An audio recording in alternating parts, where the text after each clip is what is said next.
Everyone, I'm Tanaaz from foreverconscious.com, and this is your cosmic astrology forecast for the week of November 30th. Before I get into the forecast, very quickly, your moon calendar for 2026 is now available. This is a beautiful wall calendar that you can use to stay cosmically aligned all year long. It gives you the dates for the full moons, new moons, eclipses, the zodiacs, the retrogrades, all the stargates, everything you need to know to stay up to date with the cosmic happenings. Also, each month comes with an affirmation, which is based on the astrology of the month. And then in the back, you also get some intention setting and a journal prompt to work with, which is also based on the astrology for the month. So if you would like to have this little cosmic companion, it makes a beautiful piece of art on your wall as well. It's available now on Etsy. It's currently on sale. It also makes a great gift and you're supporting a small business. So it's a win-win. I really appreciate everyone that's already purchased, but if you would like to get your hands on that, I still have some in stock. Beautiful wall calendar. The link is in the description box. It's available only on Etsy. Okay, let's get into the forecast. So this week we have a pretty significant energy shift. Firstly, we're moving into December, out of November, out of the vibration of number 11 into the vibration of number 12, moving into that last month of 2025. Plus, we also have the Antares Stargate, which I'll talk about what that is, which that starts on December 2nd. And then on December 4th, we have the Gemini full moon. This is a super full moon. It is the last of 3 super full moons that we've had over the last 3 months. So it's pretty powerful, pretty significant. Let's break it down. How can you make the most of this week? How can you tap into these energies? Well, I first want to start with saying that 2025 was always destined to be a year of endings and completion, a year of closure. Maybe you feel like you have been on that path to closure, completion, something coming to an end. That means 2026 is the year of new beginnings. So knowing that, how can you now use this last month of 2025 and this last full moon of 2025 to really focus on clearing, releasing, and letting go of things that you no longer want to take with you into 2026? What feels too heavy to carry? What do you want to be done with? What do you want to wrap up? This week is an excellent week to set those intentions and to take steps to wrap up, to bring closure. Even if you don't know what steps to take, let's say it's something emotional, we don't really know how to close it, it's a relationship dynamic, we want it to end, but we don't know how, putting the intention out to the universe, especially under that December 4th full moon in Gemini. Just putting the intention out, asking to be guided. What do I want to end? What am I ready to say goodbye to? Setting that intention and releasing it to the universe and asking to be guided and then staying open to the guidance. But as simple as that, we can use this full moon energy. Before I go into that full moon, I want to first talk about the Antares Stargate because this happens on December 2nd. On December 2nd, the sun aligns with Antares. Our ancient astrologer ancestors picked out 4 stars. There's a million, probably a billion stars in our night sky, but our ancestors were drawn to 4 of these stars. And these stars were said to be the gateway and protectors of our universe. One star protects the north, south, east, and west. And this star that we have aligning with the sun this week is Antares. And Antares is known as the heart of the scorpion. And if we're in Sagittarius season, and if we think about the stars in our night sky and Sagittarius being ruled by the archer or the arrow of the archer, that arrow is pointed directly. If you were to draw a line from that arrow, it's pointed directly at Antares, the heart. And it's a sign, it's a symbol of following our heart's desire, taking our aim, thinking about what we want, what our heart desire is saying to us, and then taking aim, shooting our arrow. We'd have no control over the arrow once it leaves the bow, but we have control over how we line it up, how we direct it, how we point it. So thinking about that, what is our heart's desire? What is our heart connected to? What do we love to do? That is where our heart is pointing us, and that is where we're being guided to venture under this Antares Stargate. It's a great time to think about what you're passionate about, what is truly in your heart, what is truly in your heart's desire, and honoring that. It's a time that we can activate our heart chakra, which is the energy center of our heart. We can see it glowing a pink or a green, or a pink with a green middle, or a green with a pink middle. However you want to see it, those are the colors of the heart chakra. We also have Antares, a deeper meaning to this star. Yes, it's the heart of the scorpion. It does carry this beautiful heart-opening energy. But on deeper levels, Antares is also said to be the resting place for our soul. When our soul leaves our body, we go and rest in Antares. It is one of the gateways of this universe, or of this dimension, so to speak, and that's where we go to exit. I imagine that when we are in the realm of Antares, we've left our bodies. We are bathed and reunited with the love that we are. I imagine that if that is the case, and we're in Antares on our way out of this earthly realm, we are in a place of love and understanding.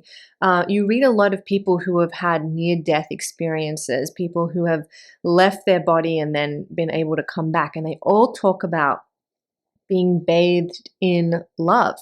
And not only that, but a deep understanding of why their life unfolded the way that it did, a deep understanding of the pains and the traumas, and all they're now feeling is love. So how can you embrace and bring some of that into your life right now? Softening the pain, softening the trauma, forgiveness.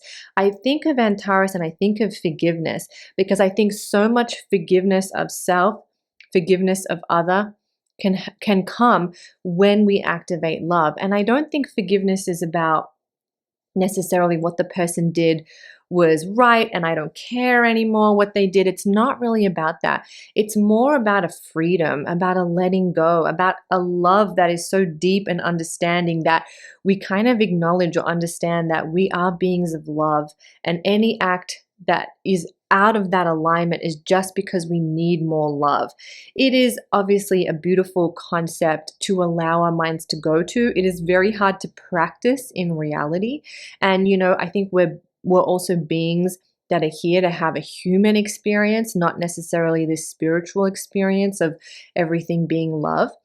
But I invite you to think about that, to draw that energy into your life under this Antares Stargate. How can you activate forgiveness? Maybe you need to forgive yourself. Maybe you've been holding on to something, guilt, shame, self-doubt, regret. Maybe it's time to forgive. Maybe you're holding on to that with someone that you really want to love, that you really want to forgive, but you just can't seem to move through that hurdle. Sit with that. See how you can allow this energy to soften. If you want to learn more, if you want to dive deeper into these energies, I have a forecast that I've written up on foreverconscious.com on the blog, so check that out. I'll drop a link in the description box below as well if you want to read. I think I even give some suggestions in there about how you can take this energy and create a little ritual for yourself, maybe do some self-forgiveness work, whatever lands. Maybe even just journaling or thinking about, when I leave my earthly body, how do I want to feel about the life that I lived? How do I want to feel about the choices that I've made? How do I want to feel?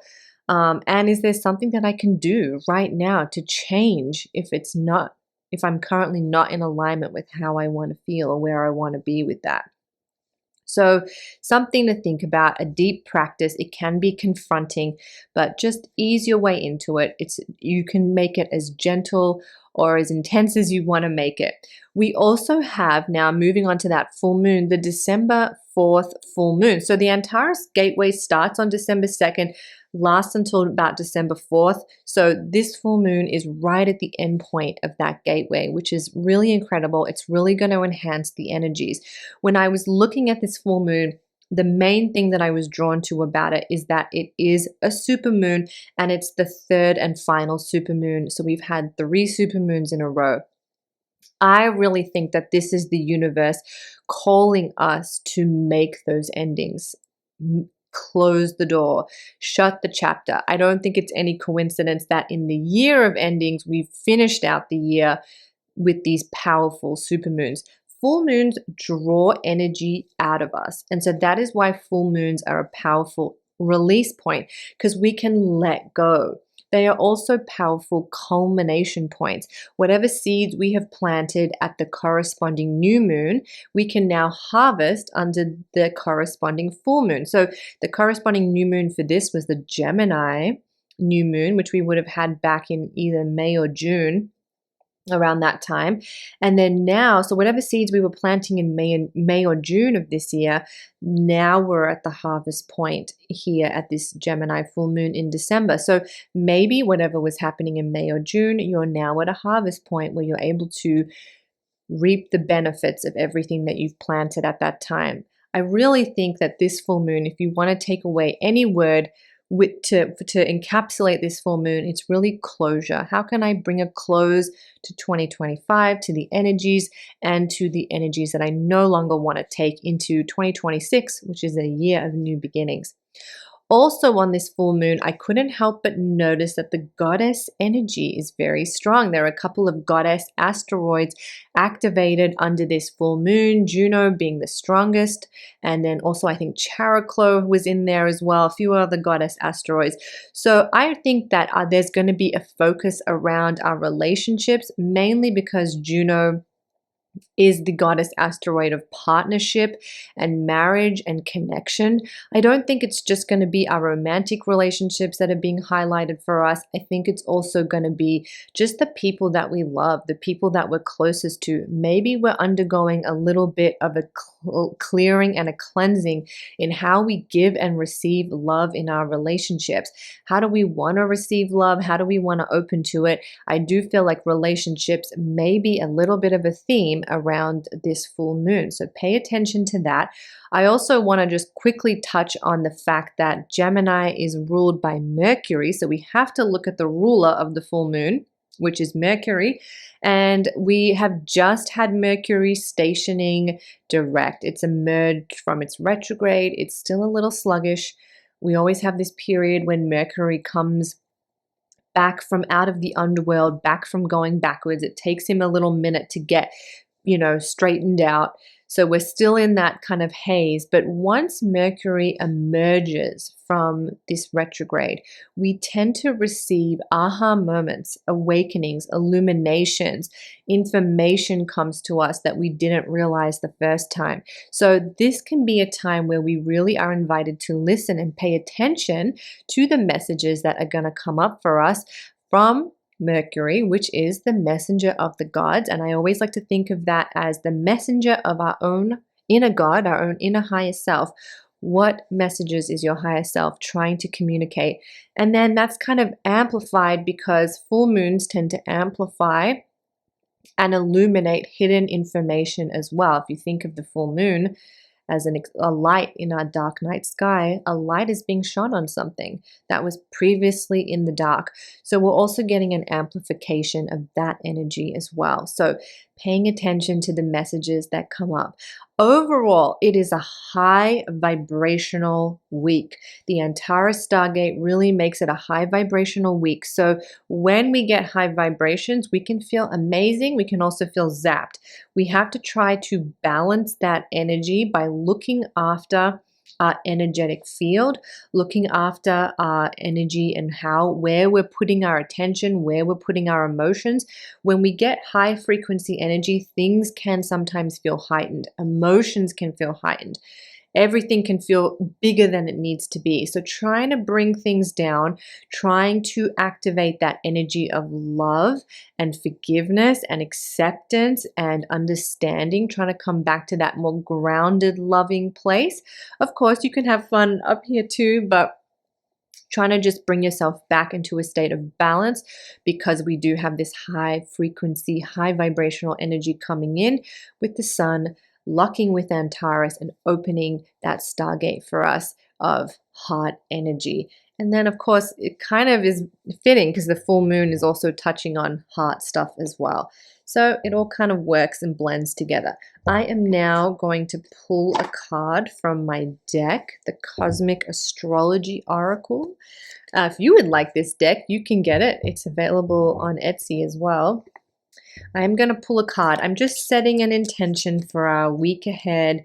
This beautiful Antares Stargate portal, the final full moon of 2025. Let's see what the cards want to give us as a guide for this week. Pleiades, the card of sisterhood. I also can't help but notice that the Pleiades is card 47, and 47 is also a number of new beginnings, because 4 plus 7 is 11. So we're getting that one energy for new beginnings, but also that divinely guided energy for number 11 as well. I don't know why that just kind of jumped out at me. So here we are, the Pleiades. Let's see, card number 47, sisterhood. Already also I'm thinking about the fact that we were just talking about these goddess energies coming in around this full moon, and then we have the card of sisterhood. So let's see what lands for us. The Pleiades are a constellation of 7 stars. Actually, somebody just sent me something about the Pleiades, that they found way more stars in the Pleiades cluster. We tend to focus on these 7. These stars have been talked about, but there actually are a lot more stars, just as an FYI. Stories have been told about this special cluster of stars from cultures all over the world. The Greeks referred to the Pleiades as the 7 sisters. They were said to calm the seas and watch over the sailors. The Celtics viewed the Pleiades as a harbinger of change and transformation. This is due to the Pleiades rising high in the sky around the season of autumn, a time when the leaves change their colors and nature draws within, preparing for its rebirth moment. Well, here in the Northern Hemisphere, we are in the season of fall or autumn, and so it's kind of fitting for us. Of course, I know my Southern Hemisphere friends, you're in the springtime. The Pleiades are also considered a symbol of feminine energy. If you have drawn this card, you are being guided by the 7 sisters. They will watch over and protect you, especially if you're going through a period of transition and change. The cycle of death and rebirth is also connected to this card, so trust that if anything has fallen away, something new will eventually rise. The Pleiades is also believed to be home to an advanced alien race known for its great love, compassion, and kindness. If you feel called, connect with the Pleiadians through your dreams or meditation. So this card is about knowing you're protected, embracing your feminine energy, creating a feeling of sisterhood, understanding that endings lead to new beginnings, and practicing loving kindness towards yourself and others. Well, I kind of feel like this is the perfect card to guide us through the week. And I specifically kind of use that language too when I pull the card about being guided. And I feel like maybe our 7 sisters are there guiding us as we move through this week. And maybe sisters or 7 sisters means something special or unique to you. How is your sisterhood guiding you through the week? How is your sister or feminine relationships in your life guiding you through the week? Maybe there's a clue in that. Maybe you can look for signs that you are being guided this week, and maybe they'll feel a little more, maybe the guidance is a little more feminine. We've got this full moon coming up. Full moon is, of course, our mother moon. We also have these goddess energies around the full moon coming in, and the Pleiades are also a symbol of endings and beginnings, which fits in perfectly with this last month of 2025, where we are kind of at that bridge between the old ending and the new beginning as we move into the new year. So I hope you found that helpful. I hope something in there resonated and landed for you. If you'd like to learn more about the full moon and get a ritual for the full moon, go over to foreverconscious.com. I always have a ritual there and a full moon write up if you want to read deeper into the energies. Plus, check out that info on the Antares Stargate as well. You all have a wonderful week. I'll be back next week. I'm Tanaaz from foreverconscious.com. Thank you so much.